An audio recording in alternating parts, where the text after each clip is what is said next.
everything about this act of opening to the divine, and also astrology on a different level itself, which is a completely independent topic from opening to the divine. You could open to the divine and not know a scratch of astrology. But since I'm talking about both topics are about process.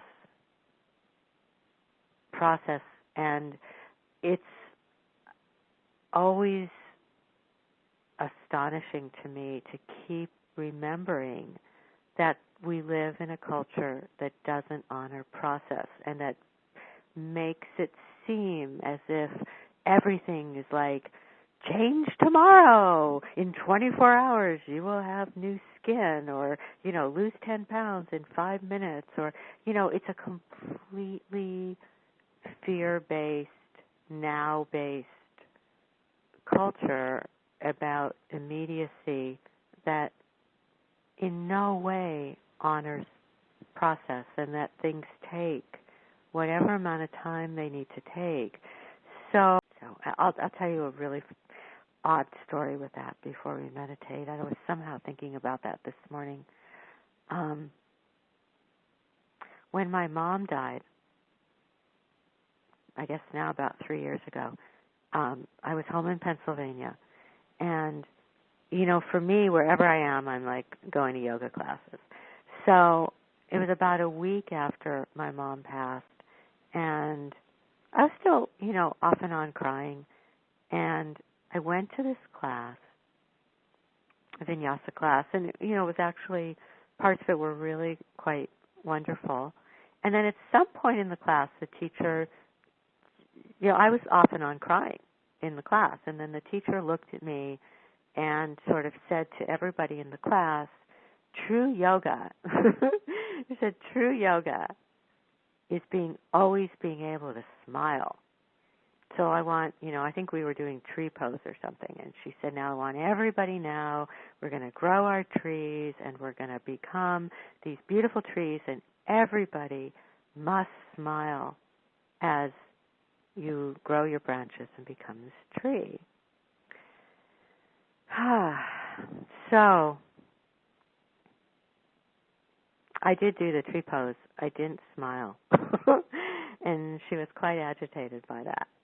And afterwards, I went and I talked to her when the class was over, and I said, look, yoga isn't about smiling through everything. Yoga is union with the divine. Period. So, to me, whatever's happening is that union with the divine if you bow to it. It's not smiling because you think there's you're supposed to. It's not having any feelings you think you're supposed to have. It's bowing to what's ever occurring and sinking into your union with the divine. And it was kind of a great conversation. She was really open to that.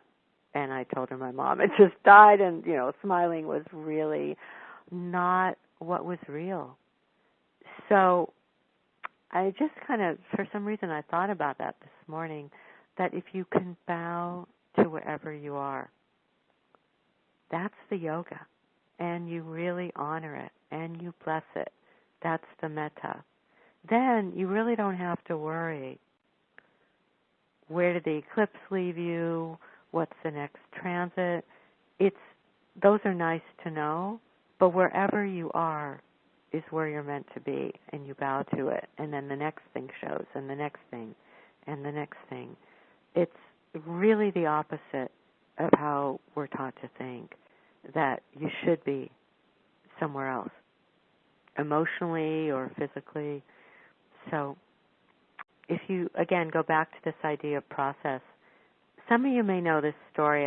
I don't even remember where I heard it. I think there's different versions of it, but I've always loved this. There's this story of these people, I guess from the States, that went to Africa to on some kind of voyage like a safari or something, and they were going to actually be taken by some of the inhabitants to see some of the animals there in the wild. And in the typical, Western way, there was like this impatience of, we're going to go see these things. And they were being taken on this hike, and they just kept saying, when are we going to get there? When are we going to get to see anything? When are we going to get to see anything? And the native people who were guiding them actually kept stopping, sometimes for a day or two at a time, and not hiking at all, and just saying, well, now we need to just sit. And these people were going nuts, who had all flown down there to go on this voyage, because for them it was like, we got to see the animals, come on. And finally, the way I heard the story was, one of the native people said, look, your spirit has to catch up to your body in order for the things that need to come to you can't occur if your spirit hasn't caught up to your body yet. So part of the process of things unfolding is actually periods of waiting where the spirit catches up to the body. And so it turned out, even though these people went down there thinking they were going to see all these animals, eventually they did. But a good part of what they were doing was learning how to be still and let the spirit inside them catch up to their bodies so that they could be centered and integrated enough that the animals would even come.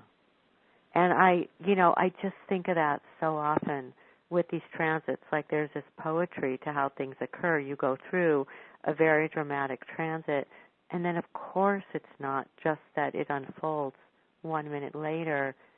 The universe knows how to unfold this in a way that you can actually use if you're open to it. And a part of it really is sitting and opening and healing and waiting. And you may think, oh my God, I've been waiting.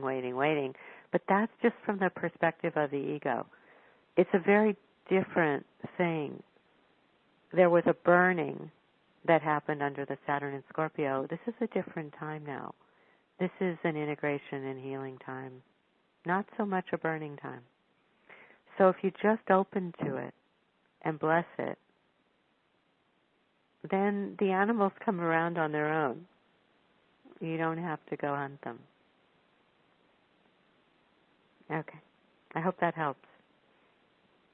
I think for me, it helps so much to just remember the culture's insane, and we're not taught to think about process.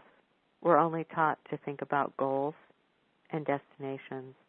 And as soon as you remember that and go back into bowing to the process, it gets so much easier.